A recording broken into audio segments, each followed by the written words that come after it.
Tonight, CNN's Anderson Cooper on assignment for 60 Minutes. President Obama wants to begin withdrawing American forces from Afghanistan next summer, but his ability to do that will largely depend on how quickly Afghan security forces can be trained to take over the fight. While the Afghan army has made some strides in recent years, the National Police Force has developed a reputation for drug abuse, illiteracy, and desertion. Earlier this month, the New York Times reported that 19 Afghan police officers from southwest of Kabul defected to the Taliban en masse, taking their guns with them and burning down their own station house. On paper, the Afghan police are supposed to be about 120,000 strong, but no one knows for sure the actual number of policemen on duty, nor how many of them are good cops and how many are bad. What is certain is that the U.S. has spent 9 years and more than $7 billion building and training the Afghan police force. We wanted to find out what's become of that investment. We began with the 3-star American general now in charge of their training. The story will continue in a moment. The police have to succeed. If the Afghan police fail, we fail. We do.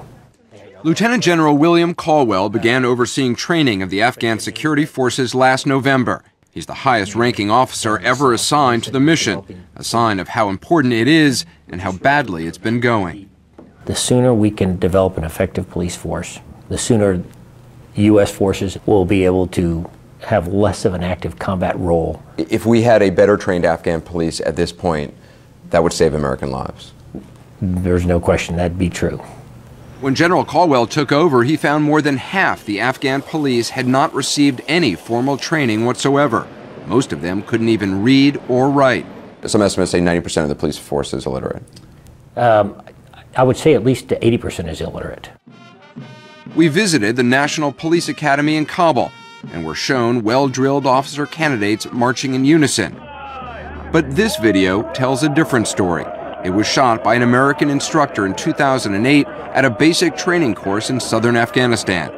It shows that while Afghans may be known as fierce fighters, teaching them to become professional police officers or even do basic exercises is a massive challenge. Not only are most of the police illiterate, it turns out many of them also have a drug problem. I saw one study that said 10 to 20% smoke hash or other forms of drugs. And that's probably an accurate statistic, too, based on what we've seen. This video, taken by a member of the 82nd Airborne, shows an Afghan policeman smoking marijuana before going on patrol. Evidently not an uncommon ritual. You must have known you were taking on a huge challenge when you got this assignment. Were you surprised, though, at what you found with the police?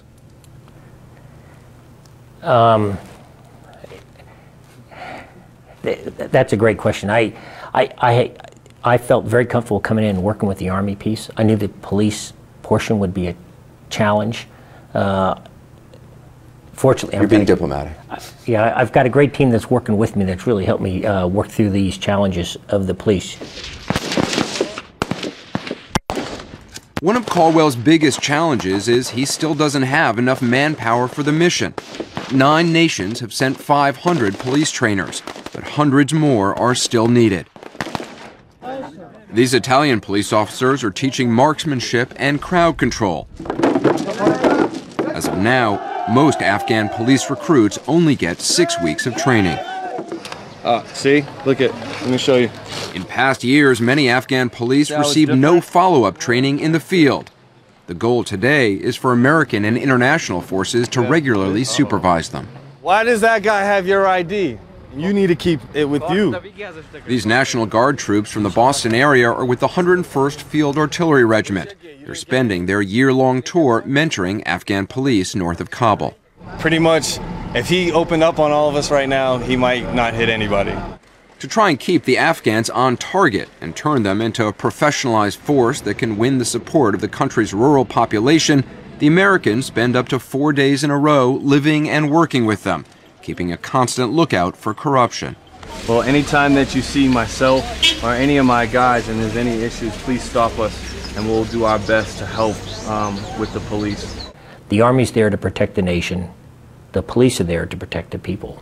How important are the police to the counterinsurgency effort for the U.S.? Perhaps one of the most critical pieces. Most critical? Yeah, I would say so. More than the Afghan National Army, even? Even more so than the Army. And the reason why is because the police are the face of the Afghan government. The police are exactly what General Caldwell says they are. They are the face of the government. If the government is corrupt, the police are inevitably corrupt, and that is how the population sees them. In 2009, Peter Galbraith was the United Nations #2 man in Afghanistan. Part of your portfolio when you were with the UN in Afghanistan was the police. Yes. Have you had interactions with the police?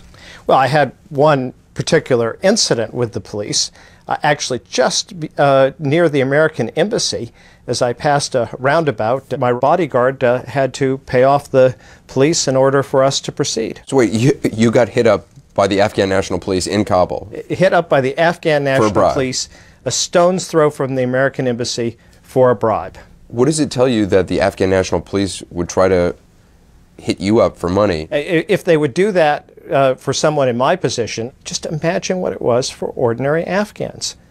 Galbraith was fired by the UN after protesting the fraud associated with Afghanistan's presidential elections. He says the police are the most corrupt institution in the country. Who are the police?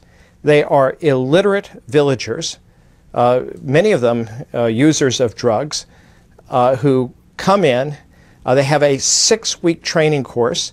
Now, how can you teach somebody to read and write, to be a policeman, to defend themselves in 6 weeks? It just isn't possible. So what emerges is not a policeman, but someone who is marginally more effective at extorting money from his fellow citizens. Do you believe the police are making the insurgency worse?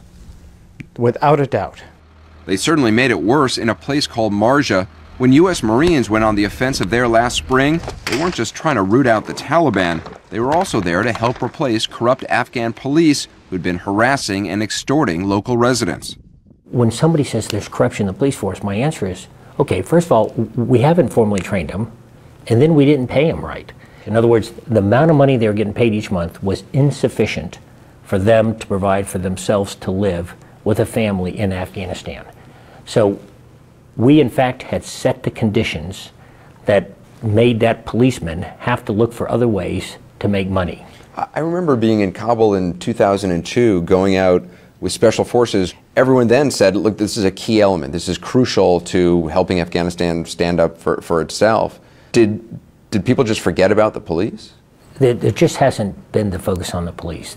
Before General Caldwell arrived, much of the actual police training was overseen by civilian contractors working for the U.S. State Department.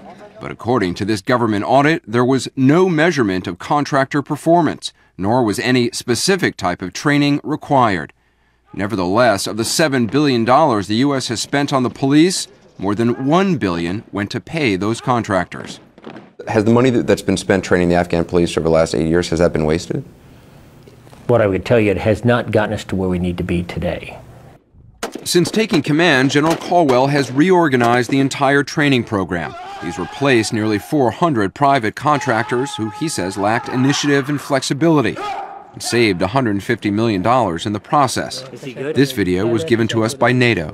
When I have the opportunity to watch what you just did, it gives me real hope for what your country's going to do one day.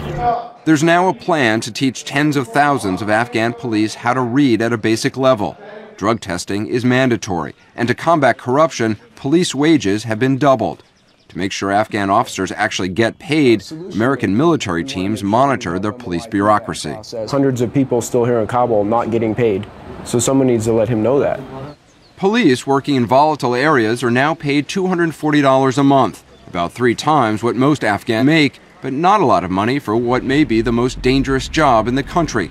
Isolated at checkpoints and traveling in unarmored vehicles, the police are 3 times more likely to be killed in battle than Afghan army soldiers. And every month, thousands just up and quit. We found U.S. soldiers handing out leaflets trying to recruit replacements. Caldwell wants to increase the police force by 15,000 over the next year. But to do that, 50,000 new recruits will have to be found and trained. Have a good day. Have him right here. It'll then be up to American troops in the field. Any ones that drive this way, past, you gotta slow them down, okay? To make sure they remain on the job and not on the take. Former UN Deputy Envoy to Afghanistan Peter Galbraith believes even American forces' best efforts will have a limited effect. General Caldwell is now not just focused on training, but also on mentoring Afghan police in the field. Does that make a difference? For the time that there are U.S. troops with the police, yes. Probably when there are American troops there, the police are not openly extorting bribes at checkpoints. But the American troops are not there 24/7. What kind of a task did General Caldwell have ahead of him in terms of trying to reform the police, rebuild, create them? The police are incapable of being reformed. Incapable? It cannot be done. You mean it's just going to take a long time? Well, it cannot be done within a time horizon that you or I or the American people would find acceptable.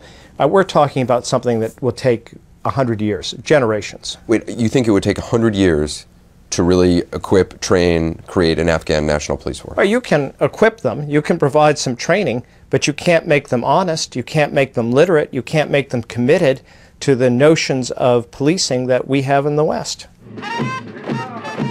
General Caldwell told us building the police force will take several years, but says they are currently ahead of their recruiting goals. He sees recent improved public opinion polls about police performance as proof they're marching in the right direction. Rating their progress will be a crucial part of a comprehensive White House review of the war in Afghanistan scheduled for next month. We have some enormous challenges still ahead of us, but I feel very optimistic about where we're going with the future now. And I feel like we've put it on the right path. We've got the resources, we've got the leadership of our country behind us, and we can make a change here. But the clock is ticking. It is.